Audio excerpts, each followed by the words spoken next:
with an early set of patient, productive innings to stake a masterful Dylan Bundy to a lead Thursday. The Orioles beat the Chicago White Sox 9-3 at Sun-splashed Guaranteed Rate Field, sparing themselves the embarrassment of leaving this four-game series having taken over for the hosts as owners of the game's worst record.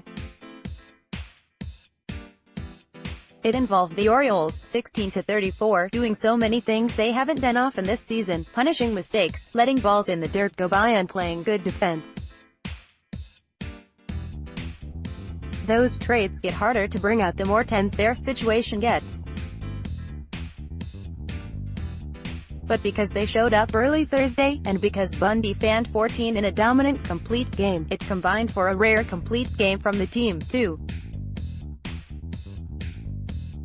"We were patient, trying to get a good pitch to hit, and for the most part, we weren't missing it," said catcher Chance Cisco, who had 3 RBIs.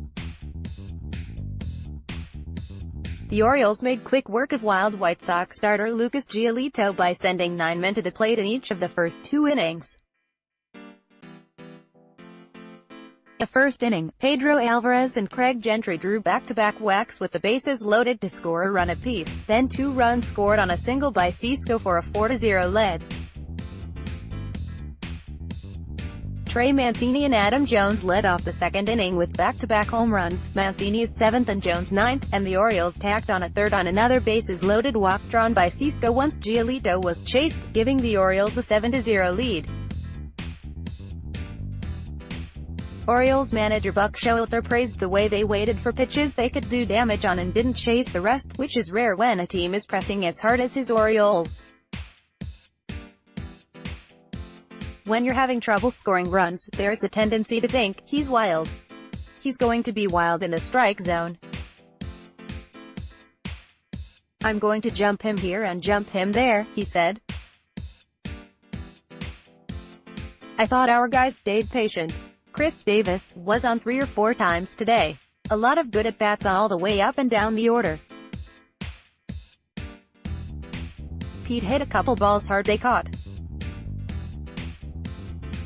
You can say something positive about everybody's at-bats." RBI singles by Manny Machado and Alvarez in the third brought an end to their hour-long catharsis, breaking the frustration caused by their 19 total runs and 2 wins in 8 games since their 17-1 dismantling of the Tampa Bay Rays on May 13. With that 17-1 win, the Orioles had 5 victories in 6 games for a miniature renaissance. Things have only gotten worse since, and they leave Chicago only percentage points ahead of the White Sox for the league's worst record, their .320 winning percentage second worst to the hosts' .319 mark. Once Thursday's early outburst was over, they were able to sit back and not only enjoy what they'd accomplished through 3 innings but what Bundy was doing to the White Sox, 15-32, one night after they scored 11 runs on the Orioles. The only blemish was a 3-run home run by designated hitter Jose Rondon in the 4th inning.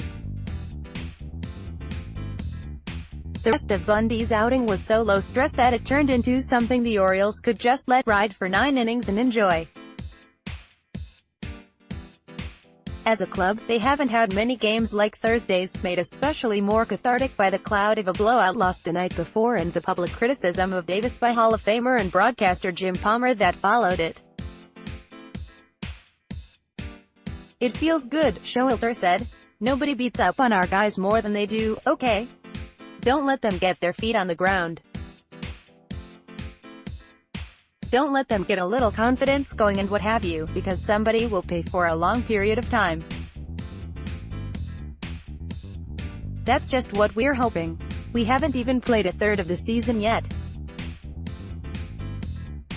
Sometimes, we get so caught up in today, and what does this mean?